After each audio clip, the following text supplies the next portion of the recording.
여성가족부에서 올 1월에 내놓은 통계를 한 가지 소개하고자 합니다. 어떤 조사를 여성가족부에서 했는가 하면 13세부터 18세까지 청소년들을 대상으로 한 조사입니다. 한 7,600여 명을 표본으로 삼고 대상으로 삼아서 질문을 던졌습니다. 결혼의 필요를 느낍니까? 그러니까 앞으로 커서 결혼할 마음이 있습니까? 이런 질문입니다. 이 질문에 대해서 49%의 청소년들, 그러니까 남녀 청소년 다 합한 것이고요, 특별히 여자 청소년들은 조금 이 질문에 대한 제가 말하려는 응답률이 더 높았습니다. 55.3%. 이러한 청소년들이 결혼의 필요성을 느끼지 못합니다, 이렇게 대답을 한 겁니다. 여러 가지 원인들이 있을 수 있겠죠. 아직 잘 몰라서, 그래도 때가 되면 결혼이 얼마나 필요한가 알게 될 테고, 이런 식으로 우리가 분석할 수도 있을 것 같습니다. 그러나 그들이 그렇게 응답하게 된 가장 큰 이유는 다른 데 있지 않다고 봅니다. 그들이 몸담고 있는 가정에서 찾을 수 있을 것 같습니다. 가까이 있는 부모가 보여주는 모습이 아이들에게는 가장 큰 영향을 미치기 때문입니다. 이제 그들 앞에서 부부가 말이죠, 어머니와 아버지가 참 틈나는 대로 계속해서 별것 아닌 것 가지고도 싸우고 서로 신뢰하지 못하고 계속해서 차가운 분위기로 가정을 이끌어가게 된다면 그런 가정에서 자란 아이들이 결혼을 긍정적으로 보기는 힘들 것입니다. 그러니까 가까울수록 우리는 더 큰 영향을 미친다는 것을 또 깨닫게 되는 것이죠. 무엇이 우리에게 가장 가까이에서 영향을 주는가에 따라 우리의 삶의 모습도 달라지게 마련입니다. 개인적으로도 그렇고 가정적으로도 그렇습니다. 더 나아가서 교회도 마찬가지입니다. 가장 가까이에서 교회에 가장 큰 영향을 주는 것이 도대체 뭘까? 우리는 고민해 볼 필요가 있는 겁니다. 그래야만 우리가 정말 하나님께서 우리에게 바른 영향을 받을 수 있는 것이 제대로 마련이 되어야 다음 세대나 혹은 교회 처음 나온 예수를 아직은 제대로 믿지 못하는, 믿음이 굳건하지 못한 우리 지체들이나 이웃들에게 좋은 영향을 미치게 될 것입니다. 사도 바울은 오늘 본문을 통해서 주 예수 그리스도의 십자가 외에는 자랑할 것이 없다고 분명하게 고백을 하고 있습니다. 왜 이런 고백이 필요했는지 갈라디아 교회의 상황을 조금 우리가 이해할 필요가 있습니다. 지금 갈라디아 교회는 굉장히 좋은 교회였습니다. 그런데 한순간 무너지기 시작했습니다. 왜냐하면 잘못된 가르침을 퍼뜨리는 교사들이 들어와서 성도들의 마음을 흔들어 놓은 것입니다. 그들의 주장의 요점은 바로 이것입니다. 예수 그리스도의 십자가만으로는 구원을 얻을 수가 없고 할례를 받아야 구원에 이를 수 있다. 이게 할례는 인간의 어떤 행위를 덧붙였다, 이렇게 해석할 수 있는 부분입니다. 그러니까 십자가 말고 요즘 우리말로 조금 표현하면 좀 더 열심히 기도해야, 좀 더 열심히 봉사를 해야, 좀 더 정말 엄청나게 헌금을 해야 구원을 얻을 수 있다, 이런 식이죠. 그러니까 어떤 면에서는 십자가의 그 능력을 떨어뜨리는 그런 가르침이라고 볼 수가 있습니다. 그게 아니고 주 예수 그리스도의 십자가만으로는 충분하다. 그리고 나의 인생을 걸고 이 갈라디아서를 마무리 지으면서, 편지를 마무리 지으면서 사도 바울은 그 십자가를 나는 자랑한다. 그리고 십자가 외에는 사실은 자랑할 것이 없다고 이렇게 고백을 하고 있는 겁니다. 예수 그리스도의 십자가에 대한 그의 열정을 그렇게 표현한 것이고, 갈라디아 교회를 다시 치유하고 제자리로 돌려놓을 수 있는 것은 십자가밖에 없음을 그가 분명히 확신했기 때문입니다. 십자가는 사도 바울 개인의 삶을 바꾸어 놓았습니다. 십자가는 우리 교회의 존재 이유가 되는 겁니다. 사도 바울의 개인의 삶을 우리가 한번 더듬어 보십시다. 이전에 그는 자랑할 것이 너무나도 많은 사람이었습니다. 유대인치고도 특별한 인물이었습니다. 로마 시민권을 가지고 있었고요, 유대인 중에서도 전통 유대인이었고요, 히브리인 중에 히브리인이었고, 바리새파에 속한 사람이었고, 산헤드린 공회원, 종교적인 정치적인 권한을 가지고 있는 그런 모임의 한 구성원이었습니다. 그리고 헬라 그리스 철학에 박식한 지식을 가지고 있는 아주 열린 사람이었습니다. 굉장히 존경받는 사람이었습니다. 그런데 이제는 십자가 앞에서 자신을 다시금 되돌아보니까 이전에 자랑할 만한 것들이 배설물처럼 쓰레기처럼 여겨졌다는 겁니다. 그만큼 십자가가 그에게는 너무나도 소중한 것이었고 아름다운 것이었고 강력한 것이었다, 그런 뜻입니다. 이전에는 그 십자가가 유대인의 한 사람인 사도 바울의 눈에도 참으로 그리끼는 것이었고요, 초라한 것이었고 바로 저주받은 것이었다. 그래서 십자가는 도저히 그에게는 받아들일 수 없는 것이었는데 이제는 십자가 외에는 자랑할 것이 없다, 그렇게 고백을 하는 겁니다. 너무나도 아름다운 것이고 소중한 것이기 때문에 그렇습니다. 자, 이쯤에서 우리가 좀 더 말씀을 나누기 전에 한 가지 정리를 하십시다. 십자가가 사실은 우리의 삶에서 흉측한 것이 아니라 십자가 없이 다른 것들을 자랑하면서 예수고 사는 우리 모습이 흉한 것이에요. 그게 부끄러운 것이에요. 십자가는 결코 부끄러운 것이 아닙니다. 우리의 자랑할 만한 것임을 우리는 기억해야 합니다. 팀 켈러 목사님의 말을 제가 다시 인용하지 않을 수가 없습니다. 종교는 우리 자신을 자랑하게 하지만 종교의 본질이 무엇입니까? 나의 행위, 나의 선, 나의 공적, 나의 노력, 나의 경건, 이런 것들이 선에 이룰 수 있고 어려워질 수가 있고 어떤 지경에 다다를 수 있다. 그래서 하살표가 항상 우리로부터 위를 향하게 돼 있어요. 이게 종교의 본질이에요. 그런데 복음은 예수님의 십자가를 자랑하게 한다. 복음이 무엇입니까? 하나님께서 예수 그리스도를 통해서 이뤄놓으신, 그의 십자가와 부활을 통해서 이뤄놓으신 복된 기쁜 소식이에요. 그것은 어떤 우리의 행위가 아니에요. 소식이에요. 행한 것은 하나님이세요. 하나님께서 행하신 일을 우리는 받고 충격을 받는 것이죠. 그렇습니다. 우리가 이 땅에서 사는 동안도 유수 가운데서 우리에게 충격을 주는 유수들이 있어요. 우리를 찌푸리게 하는 유수도 있어요. 불쾌하게 만드는 유수들도 있어요.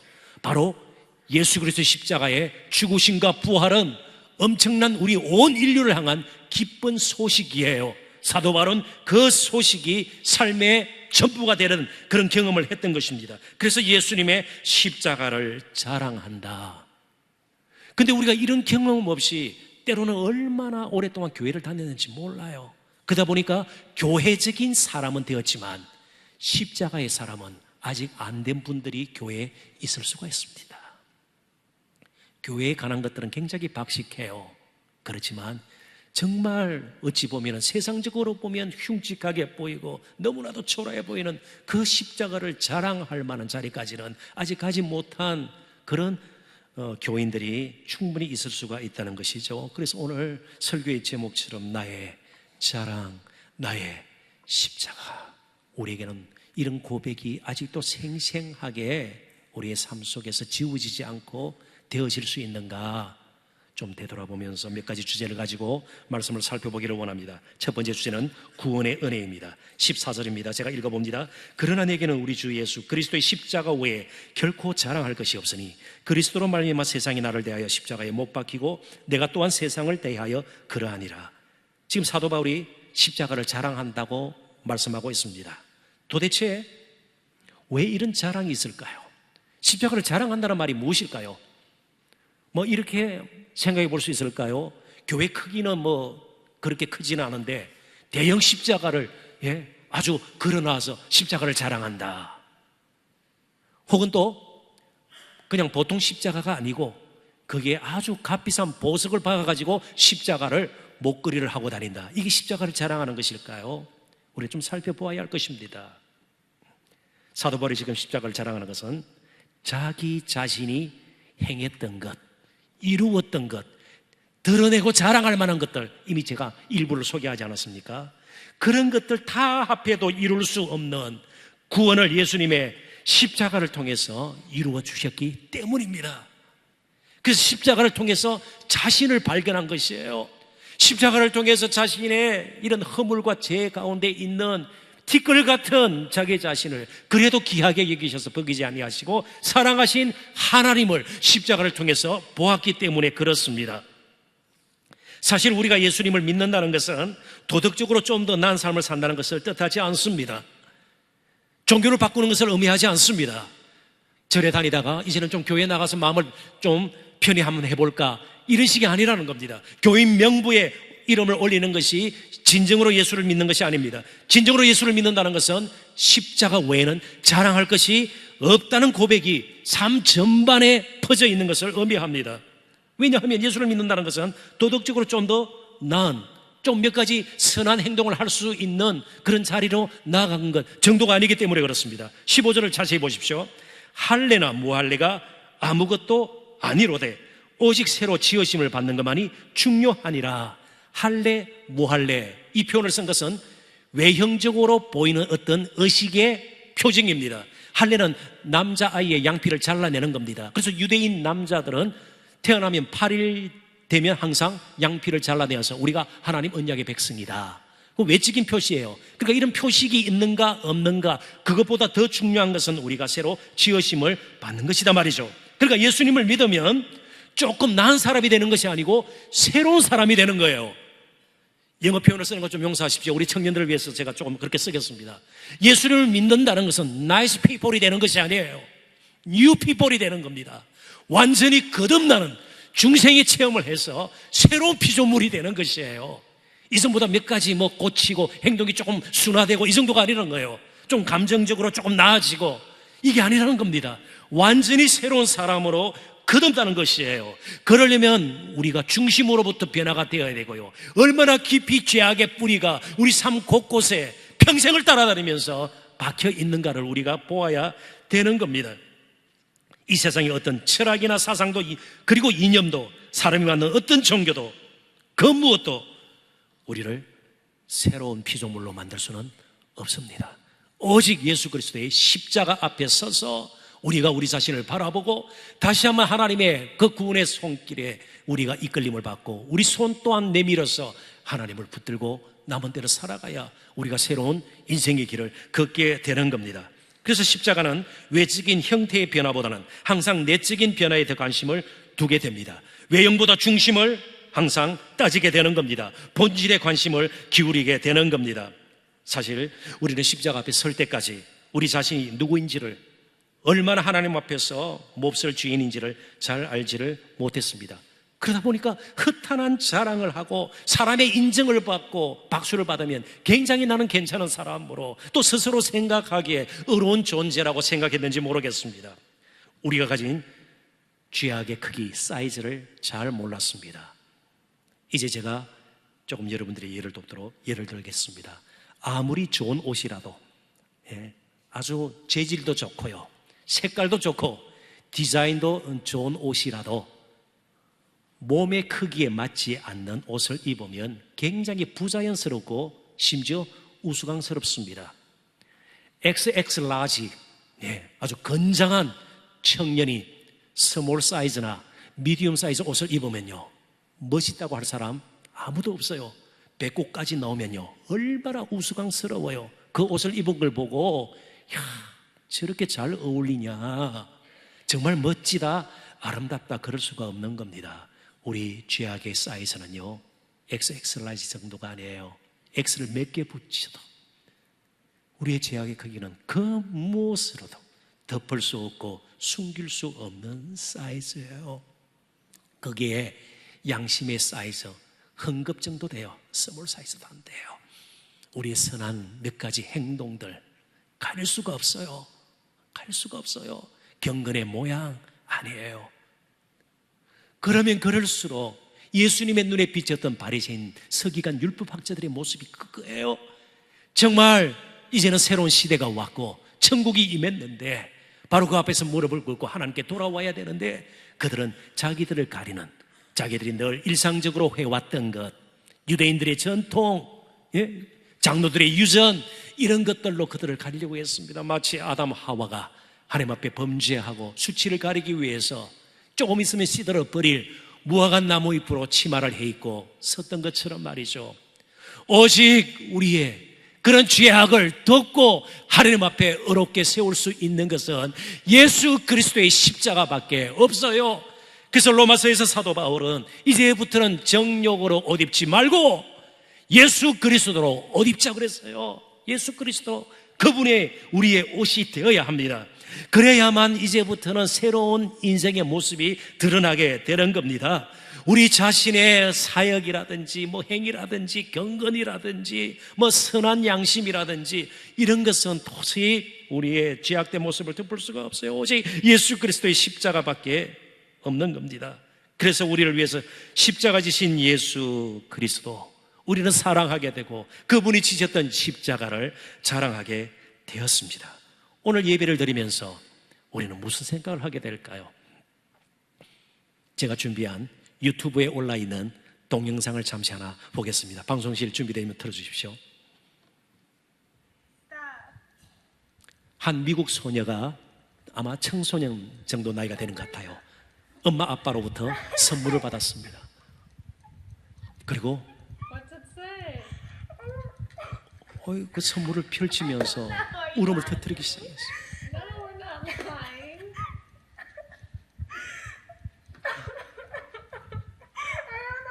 어때요? 갑자기 함께 울고 싶죠? 근데 왜 저렇게 우는 것일까요? 가고 싶니? 어디를 가고 싶니요? 근데 거기 가는 게 좀 솔직히 무섭고 두렵기도 해. BTS. 그만 멈춰 주실래요? 생일 선물로 무엇을 받았는가 하면 BTS라는 우리나라 요즘 굉장히 전 세계적으로 뜨고 있는 아이돌 남자 가수들이에요. 방탄소년단 공연 티켓을 받은 거예요. 그러니까 얼마나 감격해서 막 울어요. 내가 이렇게 준비되지도 않는 걸, 이런 것, 마음을 가지고 거기 갈 수 있을까 두렵기도 하고요. 갔다 왔을 거예요. 갔다 와서 친구들에게 자랑했을까요? 자랑하지 않았을까요? 평생을 자랑할지 몰라요. 저렇게 울면서까지요. 저는 유튜브 동상이 한두 개가 아닙니다. 전 세계적으로 공연 티켓을 받은 그런 팬들의 그런 감격스러워하는 모습 말이죠. 이렇게 한국 남자 가수들 몇 명이서 춤추며 노래하는 그 공연장에 가는 것도 저렇게 감격스러워하는데 정말 이 세상 그 무엇으로 덮을 수 없는 죄악투성이인 저와 여러분을 그래도 목사로 세우시고요, 중직자로 세우시고요, 찬양대원으로 세우시고요, 이 자리까지 이끌어 주셔서 살아계신 하나님, 우주 만물을 지으신 하나님 앞에서 우리가 찬양하고 우리의 기도를 들어주시고요, 함께 예배할 수 있는 이 자리에 왔는데 우리는 지금 무엇을 생각하고 있는 것이에요? 우리에게 그런 감격이 있단 말이죠. 우리에게 그런 눈물이 있단 말이죠. 감사 감격하면서요, 왜 자꾸만 큰 것 같은 그런 것으로 우리가 하나님 앞에 서려고 해요? 그거 없어도 괜찮아요. 어차피 십자가를 통해서 우리를 받아주셨어요. 이제부터 할 일은요, 십자가 없이는 제가 살 수가 없습니다. 십자가 은혜 아니고서는 도저히 살 수가 없습니다. 그런 고백과 좀 더 우리가 정직하게 우리 자신의 무능과 무지와 연약과 죄악을 숨기지 아니하고 늘 십자가를 붙들고 사는 인생이 되겠습니다. 그게 진정으로 십자가를 자랑하는 것입니다. 두 번째 주제가 소속의 변화입니다. 이제 우리의 가는 길이 달라졌다는 것을 우리는 늘 깊이 인식할 필요가 있습니다. 14절을 제가 다시 한번 읽어보겠습니다. 그러나 내게는 우리 주 예수 그리스도의 십자가 외에 결코 자랑할 것이 없으니 그리스도로 말미암아 세상이 나를 대하여 십자가에 못 박히고 내가 또한 세상을 대하여 그러하니라. 좀 이상한 표현 쓰고 있습니다. 그리스도로 말미암아 세상이 나를 대하여 십자가에 못 박히고 내가 또한 세상에 대하여 그러하니라. 사도 바울 자신이 세상을 대하여서 서로 십자가에 못 박았다는 겁니다. 이게 무슨 의미일까요? 온전치는 않지만 이렇게 그림을 그려보시면 좋을 것 같습니다. 어느 집에 지금 우리 시골에 가면 빈집들이 많이 있어요. 근데 혹시 그 안에서 무슨 나쁜 일이 일어날 수도 있으니까 대문 쪽에 혹은 입구 쪽에 널판지를 까고, 그죠? 빗장을 걸어놓고 못을 치면 이제 사람이 살 수 없는 곳이고, 혹은 또 폐쇄한 공장이라든지, 그죠? 가게라든지 더 이상 영업하지 않습니다. 또 공장 가동되지 않습니다. 그러면 못을 박아가지고 끝났다는 것을 보여줘요. 바로 그 표현입니다. 세상과 나는 관계가 끝났다. 조금 더 풀이하면 세상의 길이 있고 나는 내가 걸어야 할 길이 있다는 겁니다. 이 말은 물론 세상을 등지거나 세상을 떠나자는 말이 아니에요. 가지고 있는 직업도 버리고 학업도 중단하고 뭐 산속에 들어가서 우리끼리 공동체를 만들고 그리고 기도하고, 아니요, 복음은 수도원 주의를 오히려 경계합니다. 그 잘못된 것으로 우리가 생각을 해야 돼요. 우리는 철저하게 세상에 남아 있어야 합니다. 예수님께서도 이 땅에 오셔서 따로 어떤 특정한 지역의 왕국을 건설하고 거기서 왕노를 하고 그러지 않으셨습니다. 우리는 세상에 있어야 돼요. 주님께서 가르친 기도가 무엇입니까? 우리가 세상에 있는 이유가 무엇입니까? 뜻이 하늘에서 이룬 같이 땅에서도 이루어지이다. 누구를 통해서요? 저와 여러분을 통해서요. 하나님의 뜻이 세상에 남아있는 저와 여러분을 통해서. 그렇지만 삶의 방식, 걸어야 할 길은 다르다는 겁니다. 그러니까 더 이상 세상이 나를 지배하지 못한다. 여기 말하는 세상은 사람들이 살고 있는, 우리 가정들이 있는, 학교가 있는, 생업터가 있는 그런 곳을 의미하지 않아요. 요한복음 3장 16절에도 하나님이 세상을 이처럼 사랑하사, 하나님의 세상을 사랑하세요. 여기 말하는 세상은 자기 영광을 추구하고 속된 가치관을 가지고 사는 일종의 삶의 방식을 의미합니다. 세상적인 삶의 방식, 세상 풍조라 말할 수도 있어요. 세상의 가치관요, 세상의 시대 정신, 우리 한국 사회를 이끌어가고 젊은이들 혹은 한국 우리 국민들을 사로잡고 있는 그것이 무엇인가 하는 거예요. 그게 삶의 방식이에요. 나는 이것과 청산하고 새로운 삶의 방식이 생겼다. 몸감의 십자가예요. 십자가 이제는 사도 바울의 새로운 삶의 방식이에요. 삶의 원리예요. 자, 그렇다면 십자가를 한번 여러분 마음속에 그려보십시오. 십자가가 우리에게 말씀해 주는 것이 뭐 있을까요? 하나님의 아들이 십자가를 지셨어요. 하늘 영광 보좌를 버리시고 십자가까지 지실 정도로 낮아지셨어요. 겸손이죠. 자기를 주장하는 것이 아니에요. 자기를 드러내는 것이 아니에요. 자기를 자랑하는 것이 아니에요. 하나님의 뜻을 이루기 위해서 가장 천한 자리까지 낮아짐, 이게 십자가의 삶의 방식이에요. 이전에는요, 자기를 높이고요, 인정을 받아야 했고요, 나를 알아주지 않으면 얼마나 마음이 상했는지 몰라요. 세상 살고 싶지가 않았어요. 그리고 그런 사람들을 원수로 삼아버렸어요. 아니에요. 십자가는요, 오히려 내가 상처를 입고 내가 아프지만 다른 사람이 정말 생명을 얻고 행복해진다면 나를 기꺼이 드리겠나이다. 그게 십자가의 삶의 방식 아니겠어요? 삶의 방식 아니겠어요? 더 나아가서 십자가는요, 내가 가지고 있는 것, 정말 무엇을 위해 쏟아 부어야 할 것인가, 분명한 목적의식이 있는 거예요. 반향의식이 있는 것이에요. 그래서 우리가 사업을 하더라도, 학교를 다니더라도, 결혼을 하더라도, 진로 문제에 대해서 고민을 하더라도 나를 높이고 자랑할 것이 아니라 어떻게 하면 한 사람이라도 하나님 앞으로 인도하고 다른 사람이 정말 아름답게 살 수 있도록, 비록 그것이 힘들고 어렵지만 그 길을 갈 것인가 고민하기 시작하는 거예요. 십자가는 전부가 아닙니다. 십자가에 길이 있다면 그 외에는 부활의 영광이 있는 것이죠. 그러니까 이 세상이 전부인 것처럼 여기서 끝장내려고, 지나치게 더 많이 가지려고 하고 막 애써서 다른 사람을 짓누르고 높아지려고 할 필요가 없는 거예요. 왜요? 우리에게는 부활의 영광이 있으니까요. 영원한 생명의 복이 이미 우리에게 주어졌기 때문에 그렇습니다. 그러므로 이제부터는 십자가로 말미암아 우리는 사는 인생이 되었고 십자가가 우리 삶의 방식이 되었습니다. 그래서 세상에 나에게 요구하는 것 따라갈 필요가 없는 겁니다. 그걸 sul배할 필요가 없어요. 거기에 우리가 두려워하고 불안해할 필요가 없습니다. 그래서 17세기 영국의 청교도 신학자요 목회자였던 존 오웬은 이런 말을 남겼습니다. 죄가 비집고 들어올 여지가 없도록 그리스도의 십자가로 우리의 마음을 가득 채워야 합니다. 이게 우리에게 가장 필요한 일이에요. 십자가의 그 사랑, 그 은혜로, 그 간격으로 늘 우리 마음속에 가득 채워져야 쉽게 세상의 삶의 방식을 따라 그냥 교회는 다르지만 그렇게 살아가는 우를 범하지 않게 되는 겁니다. 조금 더 이렇게 쉽게 표현을 해볼까요? 일제 감정기 때 일치의 치하에서 혹시라도 시절을 보내었던 어르신네들이 분명히 우리 가운데도 있을 겁니다. 그때는 소위 일본 천황이라든지 관리, 일본 순사, 경찰들이 굉장히 무섭고 숭배의 대상이었습니다. 함부로 행동하지 못했고 또 그들 앞에서 함부로 말하지 못했습니다. 직접 간접으로 고초나 아픔을 경험한 분들도 있을 겁니다. 뭐 부모님 가운데에, 이웃 가운데, 친척 가운데 경찰서에 잡혀가서 고문을 당하고 말이죠, 불이익을 당하고 그런 분들이 있을 겁니다. 당신은 일본 순사들 무섭죠? 긴 장칼을, 그죠? 일본도를 니본도라 그러잖아요. 이렇게 차고 다니면서 얼마나 무서워요. 근데 오늘 저와 여러분은요, 일본에 아직 소위예요. 천황이 있죠. 뭐 우리가 그분한테 이렇게 할 필요가 있나요? 아베 총리의 말에 뭐 우리의 인생이 흔들릴 만큼 굉장히 막 심각하게 우리가 고통을 겪고 있나요? 일본 경찰이 이러면 무섭나요? 이유가 무엇이에요? 이제 우리 대한민국은 자주 독립국가예요. 일본의 지배를 받지 않아요.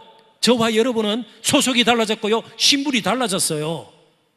전혀 그분들을 두려워할 필요가 없는 것이에요. 전혀 무서워할 필요가 없어요. 그들의 지시를 따라야 해요. 하등의 이유가 없어요. 왜요? 우리의 신분이 달라졌기 때문에, 우리의 왕은 따로 계시기 때문에 그렇습니다. 저와 여러분은 세상을 살지만 세상에 속한 자들이 결코 아닙니다. 그래서 세상의 가치관을 따라서 살아야 될 이유가 전혀 없는 겁니다. 그런데 문제는요, 이스라엘 백성들이 범했던 오류를 우리는 계속 범할 때가 있는 겁니다. 이스라엘 백성들이 애굽의 바로의 압제 밑에서 노예 생활을 하면서 벽돌 구우면서 정말 고통 가운데 살았습니다. 하나님께서 불쌍히 계시고 약속하신 대로 그들을 가나안 땅으로 인도해 내셨습니다. 그러나 떠나서 얼마 되지 않아 불과 며칠 후부터 벌써 애굽을 동경하기 시작했습니다. 노예 생활했던, 종살이 했던 바로 그곳을 동경하기 시작했어요. 미련을 버리지 못했습니다. 그리고 기어코 가나안 땅으로 들어간 그들, 어렵고 힘들 때마다 애굽에 들어가서 바로에게 도움을 청했습니다. 하나님이 살아계심에도 불구하고 애굽이 우리를 도와줄 것이다. 이스라엘 왕국이 그러다가 결국은 망하고 말았습니다. 사랑하는 성도 여러분, 마귀는 언제나 그 시대의 사람들에게 가장 마음을 끌기 좋은 것으로 다가옵니다. 뭐 이렇게 삼지창을 들고 틀이 부슬부슬 나고요, 뿔 날리고 이렇게 다가오지 않아요.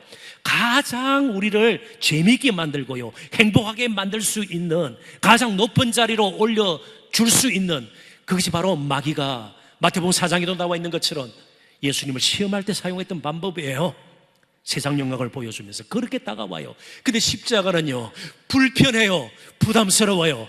그렇지만 궁극적 승리는 십자가에 있습니다. 그러면 왜 우리에게 정말 거룩한 영향력을 많은 사람들에게 끼치면서 살 수 없나 말이죠. 둘 중에 하나입니다.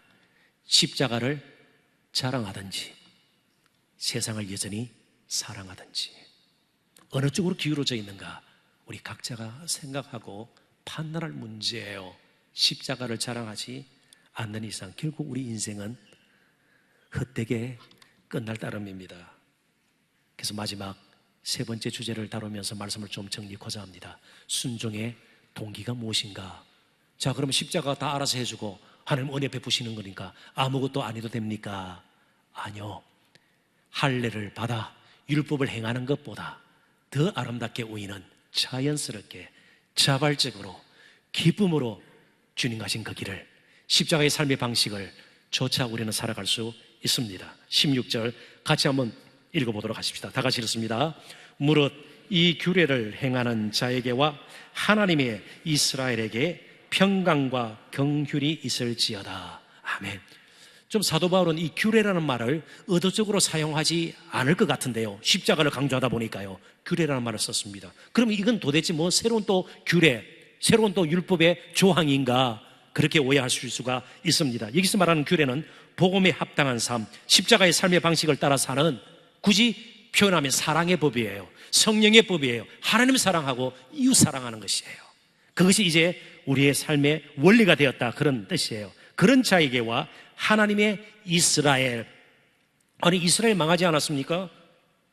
할례가 아닌 십자가의 은혜로 참 이스라엘 된, 하나님의 백성된, 하나님의 자녀된 저와 여러분을 이스라엘로 표현한 겁니다. 이스라엘에게 평강과 긍휼이 있을지어다. 이제 우리가 순종하는 것은 우리 의를 이루기 위함이거나 우리 자신을 드러내기 위함도 아니고, 그리고 우리를 높이고 우리가 한 행위에 대해서, 이룬 것에 대해서 자랑하기 위함이 아닙니다. 먼저 예수 그리스도를 통해서 하나님께서 행해 주신 십자가의 그 놀라운 사랑의 일을 우리가 알았고, 그것이 우리에게 감격이 되었고 감사의 그런 정말 전부가 되어서 이제부터는 우리도 주님께서 가신 길을 걷겠습니다. 그래서 우리가 봉사해야 되는 것이에요. 헌금하는 것이죠. 예배하는 것이죠. 또 우리에게 주어진 직분을 따라 우리가 섬기게 되는 것이죠. 그런데 그것조차 우리의 힘으로 할 수가 없습니다. 만약 우리 힘으로요, 내가 가진 지식이라든지 어떤 사회적인 신분이라든지 내가 가진 재산으로 무엇을 했으면요, 또 여지없이 우리는 우리 자신을 높이게 될 것이고 드러내게 될 것입니다. 자랑하게 될 겁니다. 그래서 오늘 16절 마지막 부분에 무엇이 있을지어다 그렇게 기도하고 있어요. 평강과 긍휼이 있을지어다. 자, 그렇다면 최소한 부자되고 뭐 이런 뜻이 아니에요. 부자되고 그런 뜻이 아니에요. 정말 십자가의 사람으로 사는데 가장 필요한 것은 세상적으로 말하는 자랑거리들이 많아지는 것을 의미하지 않습니다. 평강과 긍휼로 가득 찬 사람이 되는 거예요. 평강, 마음에 정말 하나님께서 위로부터 내려주시는 확신과 담대함, 세상이 거꾸로 돌아가도 흔들리지 않는 마음의 화평을 하나님께서 주셔야 돼요. 그리고 긍휼, 이 긍휼의 원래 원문의 뜻은 짐을 함께 진다, 고통을 함께 나눈다는 거예요. 이 동정이 아니에요. 그냥 불쌍히 여긴다 정도가 아니에요. 함께 짐을 져주시는, 진정으로 나를 아껴서 도와주시는 하나님의 긍휼이 우리에게 임할 때에 우리는 십자가의 삶의 방식을 따라 살아갈 수가 있는 겁니다. 그래서 무엇을 해내더라도, 이루더라도 우리는 자랑하지 않습니다. 자랑하는 것이 흉한 모습이 되고 부끄러움이 되는 겁니다. 이제 우리는 사람이 사람답게 사는데 필요한 것이 무엇인지를 알았습니다. 평강이 참으로 필요해요. 그리고 긍휼이 필요해요. 하나님은 언제든지 필요한 것은 공급해 주실 수 있습니다. 그렇기 때문에 이제 우리가 마음의 작정을 해야 합니다. 이제부터는 십자가를 자랑하는 삶을 살겠습니다. 세상의 삶의 방식이 아니라 십자가의 삶의 방식을 가지고 나에게 주어진 시간과 물질과 힘과 재능 등과 같은 것, 하나님께서 주신 모든 것을 이제는 이웃을 위해서, 하나님의 뜻을 이루기 위해서 하나님의 나라가 확장되는 일에 제가 드리겠습니다. 그게 십자가를 자랑하는 것입니다. 그런 삶을 저와 여러분이 살았으면 좋겠습니다. 그래서 좀 더 그런 삶을 살 수 있도록 그림을 한 점 보여드리고 말씀을 맺고자 합니다. 여러분 잘 아시는 그림입니다. 저는 어릴 때부터 이 그림을 너무너무 좋아했습니다. 이 그림을 볼 때 너무 흐뭇했고요, 감사했고요, 참 감격스러웠습니다. 19세기 프랑스의 화가죠. 장 프랑소와 밀레라는 화가가 그린 그림입니다. 만종, 저녁종 그렇게 생각하면 좋습니다. 두 부부가 고된 하루의 밭 일을 마치고 멀리 저 지평선에 보면 조금 튀어나온 거 있죠. 교회입니다. 교회 종소리를 들으면서 감사하는 기도예요. 오늘도 하루 동안 지치고 고된 일을 마치게 하신 하나님 감사합니다. 다 하나님의 은혜입니다. 감사의 기도를 드리는 이 모습이 너무나도 화평하지 않아요? 지옥 같아요? 전쟁터 같아요? 너무 화평하지 않아요? 그렇다고 저 땡볕에 고생하며 밭을 했던 거, 그거 자체가 쉬운 일은 아닐 겁니다. 그렇지만 은은한 가운데 들리는 교회 종소리 가운데 하나님의 만져주심이 그들에게 있었는지 모르겠습니다.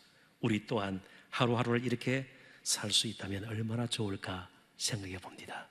마지막 질문이에요. 밀레가 저 만종을 그리는데 소요했던 시간이 어느 정도 될 것 같아요? 우리 방송실 다시 한번 그림을 띄워주시겠어요? 예, 스케치를 하고 구도를 잡고 물감을 준비해서 칠하면 아무리 많이 걸려도 한 달 정도는 충분할 것 같지 않아요? 빠른 사람은 일주일만 해도 저런 그림 그릴 수 있을 것 같아요. 근데 놀랍게도 밀레는 3년에 걸쳐서 저 그림을 그렸습니다. 그 자신이 프랑스 노르만디의 한 시골 마을 가난한 농부의 아들로 태어나서 화가가 되었습니다. 그래서 붓을 빨리 움직이는 것보다 저 농부의 감사하는 마음, 그 마음을 자신도 가지고 붓을 들기 위해서 3년이나 걸렸습니다. 여러분, 하나님께서 원하시는 것은 많은 일을 하는 건 아니에요. 누가 보더라도 굉장히 똑똑해 보이고 발라 보이는 그런 것으로 자기를 드러내는 것이 아니에요. 나 같은 형편없는 티끌 같은 먼지 같은 나를 통해서도 일하시는 하나님 앞에서 더 겸손해지는 것이에요. 정말 십자가 외에는 나에게는 소망이 없음을 알고 정말 하나님께서 주시는 십자가의 마음을 품고 십자가의 길을 걷고자 하는 열망을 마음속으로부터 태우는 것이, 불타오르는 것이 우리에게는 더 필요하다고 생각이 됩니다. 하나님께서 오늘 그렇게 우리가 이제는 세상 방식이 아닌 십자가의 방식으로 살아갈 수 있도록 평강과 긍휼의 은혜 풍성히 허락하여 주셔서 하루하루를 살아가는 동안 감사가 이어지고 늘 하나님께서 주신 은혜 가운데 우리의 찬양도 진정으로 뜨거워지고 그리고 힘찰 수 있기를 주님의 이름으로 축원합니다. 기도하십시다. 하나님 아버지,